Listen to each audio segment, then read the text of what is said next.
Vous l'annoncez au sommaire, les places de Mali Kelemassa et Mali Tchebao viennent d'être inaugurées à Koulouba. C'est un tournant hautement symbolique. Les socles et les gravures qui, depuis des décennies, rendaient hommage aux explorateurs et administrateurs coloniaux français ont cédé la place à des figures profondément ancrées dans la mémoire collective du Mali.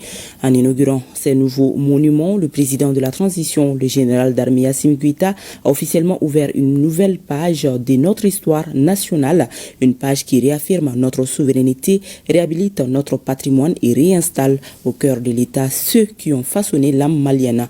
Le Premier ministre du Niger et le ministre en charge de l'économie et des finances ont pris part à ces inaugurations, un moment solennel chargé d'émotions et d'identité retrouvées que nos équipes ont suivi depuis le palais de Koulouba. De Koulouba, nous retrouvons Garibou Pérou, Abdul Salam Bamara et Tchadja Kamara.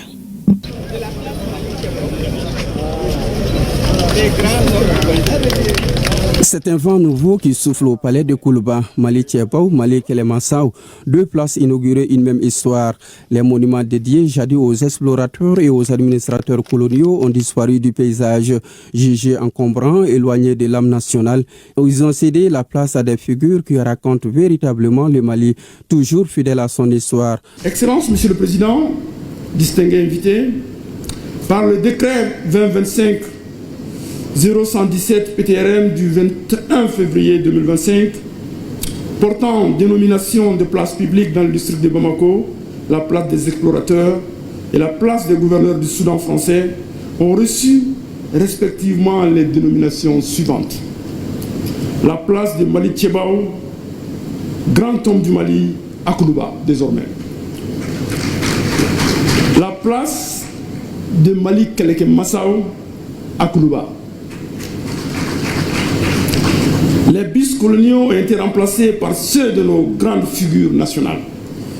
Ce changement s'inscrit dans la continuité des actions entreprises par son Excellence, Monsieur le Président de la Transition, chef de l'État, afin de réhabiliter et valoriser les hommes et femmes qui, par leur haut fait, ont contribué à la grandeur de notre peuple. Désormais, ces lieux de mémoire sont gardés par des silhouettes qui semblent surgir des siècles. Souniata Keïta, Souni Alibert, Maman Tenga, Babemba Traoré, Firoun et bien d'autres encore.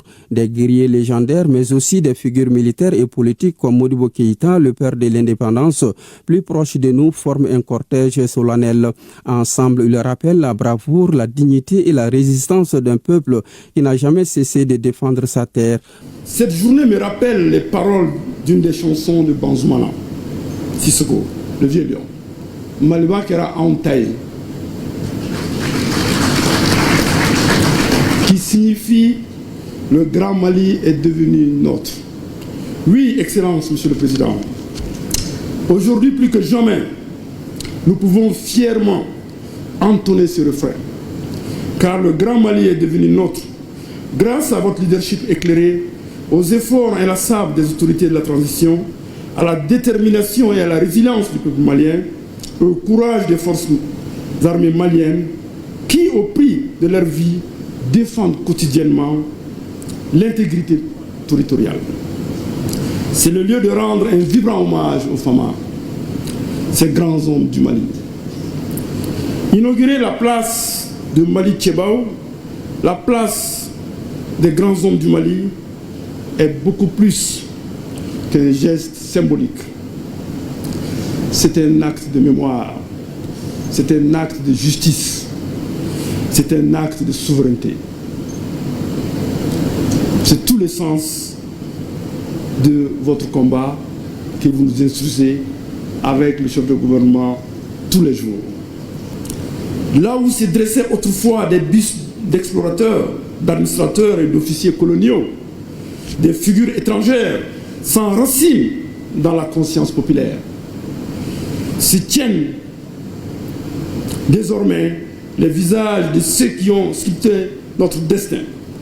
Parmi eux, Modibo Keïta, le père de l'indépendance, dont la dignité continue d'inspirer les générations entières. Panthéon à ciel ouvert et réalisé dans des matériaux robustes pensés pour résister aux intempéries comme à l'usure des années, ces œuvres monumentales veulent traverser l'histoire avec la même force que les ancêtres qu'elles incarnent. Les visiteurs, notamment les hommes de culture, observent avec passion les postures, les gestes, la symbolique de chaque statue. Pour eux, sculpter ces héros, c'est raviver une mémoire parfois endormie mais jamais effacée. Ils sont immortalisés. Nous l'avons fait par nos chansons. Et aussi, ça a été configuré par les images et ensuite par les statues. Et ça nous suffit. Dieu merci et merci au président Assimi Goïta et à son gouvernement. Les autorités n'ont fait que leur devoir. Il restait seulement à nous de faire notre devoir en tant qu'artistes et en tant qu'hommes de culture. L'année 2025 a été décrétée année de la culture. Du jamais vu, c'est l'inédit, ça n'a jamais été fait au Mali, c'est une première. Ça veut grandir. Dans le monde entier, tout le monde va parler de ça. Que tu sois malien, africain, européen, asiatique ou américain, tout le monde viendra voir l'œuvre. Quelle année ça a été fait? L'année de la culture, ça nous suffit. C'est un honneur d'être invité à cette cérémonie parce que cette cérémonie est le symbole du retour du Mali au Mali, du retour du Malien à lui-même. Ça nous enracine davantage. Un arbre sans racine ne tient pas debout.